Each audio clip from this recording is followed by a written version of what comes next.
This is Democracy Now!, democracynow.org, the War and Peace Report. I'm Amy Goodman with Juan Gonzalez. We look now at the growing calls for Supreme Court Justice Clarence Thomas to step down or be impeached. A second damning ProPublica report on his relationship with Republican mega-donor Harlan Crow has revealed that in 2014, Thomas and his family sold a house and 2 vacant lots in Savannah, Georgia to Crow for around $130,000, but never disclosed the sale, which appears to be a violation of the 1978 Ethics in Government Act. CNN reports Thomas's mother lives in the home owned by Crow rent-free, but she's reportedly responsible for paying the property taxes and insurance.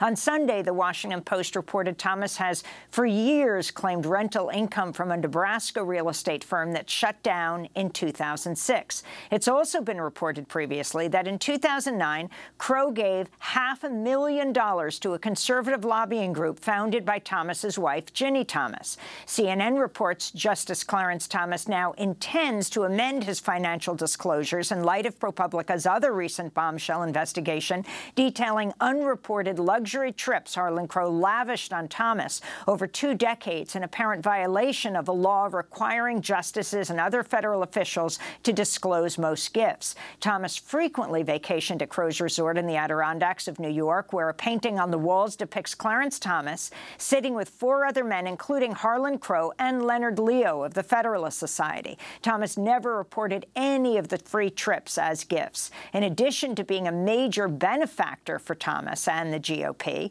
Crow is also an avid collector of Nazi memorabilia. He's got a signed copy of Mein Kampf, that's right, signed by Hitler, paintings by Hitler, Nazi medallions, swastika-embossed linens, and a garden filled with statues of 20th century dictators. For more, we're joined by Justin Elliott once again, reporter for ProPublica. Their new follow-up report headlined, "Billionaire Harlan Crow bought property from Clarence Thomas. The justice didn't disclose the deal." Justin, welcome back to Democracy Now! I mean, your initial report has unleashed an avalanche of reporting and investigations and calls for Clarence Thomas to be impeached or to step down. He says he's going to amend his disclosure forms. Can you talk about the latest findings? Yeah, you know, for our first story, both Thomas and Harlan Crow put out statements about the luxury travel, saying we're very close friends. These are family trips. They both used the word hospitality.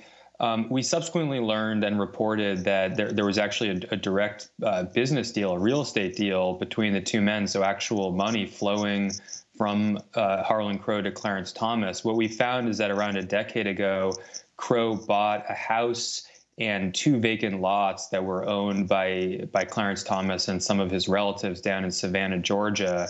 You know, as you mentioned, the house that Crow bought is actually the house where Thomas's elderly mother was living and apparently still lives, which puts Crow in the extremely unusual position of being the landlord to the mother of a sitting Supreme Court justice, although it's actually not clear if landlord's the right term here, because CNN has reported that Crow is not charging her rent.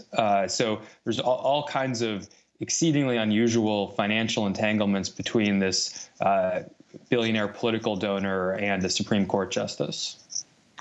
And Justin, what about this claim that they've been longtime friends? What were you able to find out about how Thomas and Harlan Crow first met and how their friendship developed? Yeah, you know, so I think they actually are friends, but it turns out that, at least according to Crow, they met back in the mid-1990s. So this was after Thomas was on the court. They weren't like college roommates or something like that. They actually apparently met at a conservative political conference, and Crow gave an interview to the Dallas Morning News a couple days ago in which he says that they actually first met when Crow offered Thomas, it turns out, a private jet ride on Crow's jet from Washington, D.C. to Dallas, and apparently they hit it off on the jet. So that's what we know about how it started. So from the start, then, Thomas was accepting, in essence, of undisclosed gifts from Crow. Yeah, I mean, I have personally never been on a private jet, but I've learned a lot about them. And, these things, I mean, Crow's current jet, it's a particularly nice private jet. It's a Global 5000 Bombardier. If you were to charter one of these on the open market, you'd be paying $15,000 per hour, per flight hour. So yes, these are extraordinarily expensive flights, and it's obviously not exactly a normal situation to offer somebody you just met a private jet ride. But again, I mean, Clarence Thomas was a Supreme Court justice at the time, so I think that probably goes a long way to explaining why this happened. And can you talk about Ginni Thomas, Clarence Thomas's wife, the connection here and the financial connections with Harlan Crow? I mean, they're getting more than $500,000, her lobbying group.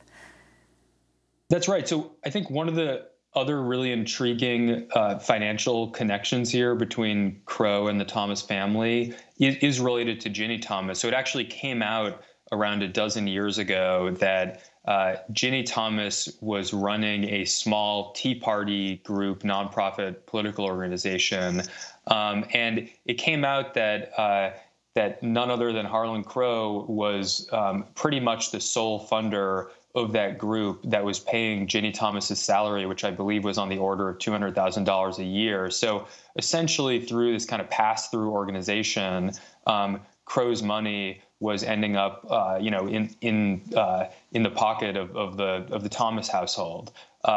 Following that reporting around a dozen years ago, there was sort of another round, a previous round of questions about this, but and we don't really know what has happened since then. Partly, actually, thanks to the Supreme Court, as you know, the whole regime of disclosure of political spending and giving to groups has really fallen apart, and there's anonymous dark money flowing all over the place. So it makes it very difficult as a reporter to figure out where money is flowing and from who. But, we're still reporting on all this. And Justice Thomas has claimed that Crow has no business before the Supreme Court. But for those who do not know, of our audience who do not know Crow, who is he, and what would be his interest in being able to have this friendship with Thomas? So Crow is a real estate billionaire who was born into a very successful Dallas real estate family. And it is true that Crow has not had, he's not been a litigant in a case at the Supreme Court. It turns out the Supreme Court doesn't actually take that many cases every year. So there's very few people and companies that actually have a case at the court. But the court regularly takes up matters that affect the real estate industry, that the real estate trade groups that Harlan Crow helps fund is involved in some of those cases, filing briefs and that kind of thing. But I think the larger issue is that Crow has a whole set of ideological interests related to the court. He's a funder of a number of groups that specifically push conservative legal theories, groups like the Federalist Society. He's on the board of a number of think tanks like the American Enterprise Institute that do work on a range of issues, but among them issues related to the Supreme Court, advancing conservative legal theories. So it raises the question, and we don't really know the answer at this point, of whether Crow and sort of his other friends who he's bringing on some of these trips with Justice Thomas are having any influence on the justice, and even shifting a Supreme Court justice's thinking a little bit on an issue, if that ended up in an opinion, I mean, it could have just enormous consequences for basically all of us. Well, Justin Elliott, I want to thank you for being with us, reporter for ProPublica. We will link to your reports.